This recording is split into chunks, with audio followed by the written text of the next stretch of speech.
Welcome back, everybody, to Fresh Outlook. It is time for the lightning round. We're going to look at this week's interesting stories in lightning fast fashion. Let's say hello once again to Yohuru Williams, Alain Sanders, and Jim McCarthy. Okay, starting first, we have a dropout in the political race. I kind of forgot he was even running. Bobby Jindal. What does it mean, Alan? I think that was the problem for Bobby Jindal. We all forgot about him. The interesting question is, why did he ever think that he had a chance? Nobody had ever heard of him before, except in a circus-like context, because he had said some rather bizarre things going into the campaign. Why anybody like him would think they have a realistic chance for the presidency is the real question. I don't think anybody noticed he was in, and I don't think anybody's really going to notice that he's out. Jim? I would have to agree with Alain on that. I mean, I wasn't sure why he got in. They did have him, he sort of was a rising star, so they gave him an opportunity to do a speech after the State of the Union a couple of years ago, and he really didn't do particularly well. So, I agree. I'm not sure why he got in, and he was pretty much on nobody's radar, at least from my client's perspective. Yohuru. Looking for candidates of color, and Bobby Jindal assumed that he might be able to ride that ticket to the Republican nomination. Made sense to me, but he doesn't have a winning personality nor the platform or program that was going to allow him to do that. So, you know what I say? The GOP is the party of diversity. We have an African American candidate and man of Indian descent. We have a woman. But all candidates that take positions that negate their identity politics, and that's what Jindal did as well. Depending on your political point of Good view. point. Don't forget the reality star. We got one of those too. Okay, we're going to stay on politics for just a second more.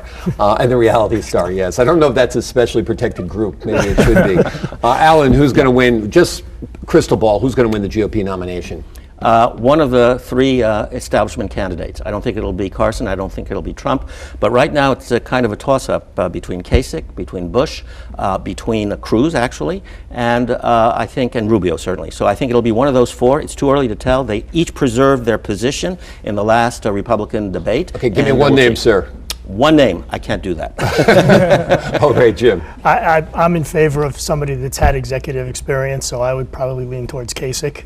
Of the remaining governors that are in the position. I mean, I do think it's that the non-political candidates are not going to be there, but I would prefer a governor, somebody with executive experience, over one of the senators. Yohuru. I love a good political sideshow. I enjoyed Ross Perot in '92, but let's be clear, it'll be Bush or somebody who's an establishment candidate. I disagree. I think it is the year of the outsider for the GOP. There's no way Bush is going to be the candidate. Mark my words, no way Bush will be the candidate. He's too milquetoast about everything. He's shot down, pushed around, and shoved around by Trump all the time. I actually think it's going to be Trump. I really do. We will see. There's a steak dinner riding on this. Yep. Yeah, we're on. Steak dinner. This is good. Peter Luger's in Brooklyn. You and I are there as soon as it comes down. Can we be guests? You, of course. Yeah, we're the witnesses. Yohuru's paying. This is going to be You very bring your wives expensive and girlfriends too. Okay, next, a more serious note. Some creep who sells Subway sandwiches, a fat guy who got thin by walking to the Subway store, did some disgusting things in his life. Alan, what are your thoughts on this guy? And then we'll get through this one quick. Well, he's basically a creep, and I think the trial and the criminal conviction basically demonstrates that. But it does put a premium on corporate branding, and I think corporations, when they pick a spokesman or spokeswoman, really have to vet the person very carefully and not hesitate. I mean, with all the vetting, you still can come up with somebody that you haven't really don't understand fully. So, perfect vetting or close to perfect vetting, and then anytime there's any flaw that shows up, out you go. Well, they actually do that. I do a lot of commercial acting work, and before you become the face of a corporation, they do a background check to make sure you're not extreme in any way. But obviously this guy was operating under the radar and had actually created his own star by going to Subway and saying, hey, look what happened to me. It could happen to you. Sure. Jim. Well, when you think about it, all the vetting in the world doesn't let you know what might happen in somebody's future. Right. I mean, think about Tiger Woods, right? Exactly. I mean, when you vetted Tiger Woods when he first became a sponsor for Nike, I mean, clearly he was a golden boy. He was wonderful, right? And then he had an incident, and so you see it in the sports world. This is a particularly heinous example of it. But Lance Armstrong with cheating, performance, another doping. golden boy. And think about it, Donald Trump opens his mouth. Macy's dropped him this year, so did NBC Universal, right? I mean, so how do you know, right? I mean, it's very tough because when you do your work, that person could be the perfect candidate, or the candidate's a bad word, but the perfect spokesperson. And then all of a sudden something happens and boom, it hits you, comes back to get you. Yohuru. Jared came along at a time when we were really in reality TV mode, and in the age of social media, when somebody can come up or in reality TV and say, look at this great thing I've done, and they get a lot of attention and advertisers go there, he really built Subway's brand. Let's be honest, it was a relatively good franchise, but that story, that feel-good story helped to drive that.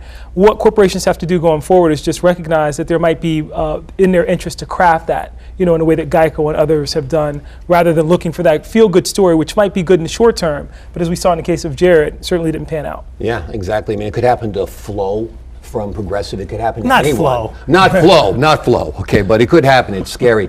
Okay, this is interesting. There is new commercial out that features a boy with a Barbie doll, and he's got kind of an eccentric haircut, and he talks very stylized. There he is. I'm going to start with each of you, and I'm going to ask you, would you buy your son a Barbie? If he wanted it, sure, but that's not the problem. It's not that it's a boy. It's that wink that the boy puts on in the commercial. Winks have a sexual connotation to it, and I think that's what the problem is, not the boy. If a girl had done that, the same problem would be there. Why are we pushing children to mature, and in this sense, suggesting sexual maturity? Maturity is a one-way street. Once you get there, you don't go back. So what are we pushing exactly? Jim, why are we pushing kids into other genders? I mean, why can't boys be boys? And as Don Corleone said, I want you to act like a man. I mean, that's what I would say to my son. I'd say, no, I'm getting you a G.I. Joe, and you're going to act like a man. You're going to dress like a man. I brought my kids up there to go to dinner with their grandparents. They wear a jacket. They say hello. They stand when a woman enters the room, and they act like a man. What's wrong with acting like a man and playing with toy guns and stuff like that? I think some of the things you just described are just people being courteous. I mean, raising your children. Yeah, there's a difference with a woman being courteous and a man being courteous. I don't understand why the lines have to be blurred. I agree with that. I mean, I think, like Alain said, you let your children be who they want to be. They don't have to be blurred. But exactly. This kid is, 4 years old? I don't think he knows what he wants to be yet. Yohuru, let me bring you in on this. Well, I didn't appreciate the commercial for a couple of reasons. I don't like the sexualizing children in that way. The other thing is it's a Barbie doll. I mean, let's be honest, I'm Frank, we're on national television. I played with Barbies as a kid. They're dolls, they're toys. Sell the toy.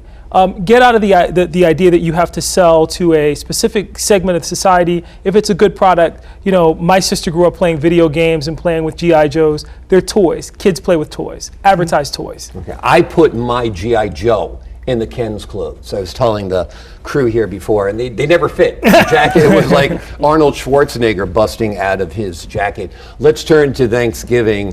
What are you grateful for, thankful for? This usually sparks a holiday fight at my Thankgiving table. Like, he didn't mention me in the list. Well, there you go. But I am thankful, really, for my wife and for my children, and really for the privilege and the pleasure of living in a country whose ideals and goals are, as eloquently stated by Thomas Jefferson, life, liberty, and the pursuit of happiness. That's something to be thankful for. Absolutely. Jim? Number one, my family. Number two, my health, my faith. And I'm thankful for you, Logan. Thank you. I think most people are. We did a survey, and I was on like 59% of the people's lists out there. So I'm thankful for that. Yohuru. Hard to compete with these gentlemen, so I will say, just to be the sole person that goes in a slightly different direction, thankful for teachers. I'm thankful for public servants, thankful for those people who put in the hard work to ensure that we're a safe society and that we're a society that still values education. Yeah. There is so much to be thankful for every day, from your good health to the people around you who you love and love you back, for the successes that you have in life, for the setbacks that other people help you weather in life. I don't want to get too morose, but I want to say happy Thanksgiving, and I'm thankful for you guys too. All right, but I'm not going to buy any Barbies for any of you guys. You got a steak dinner coming, I think. Steak dinner, okay, we will see.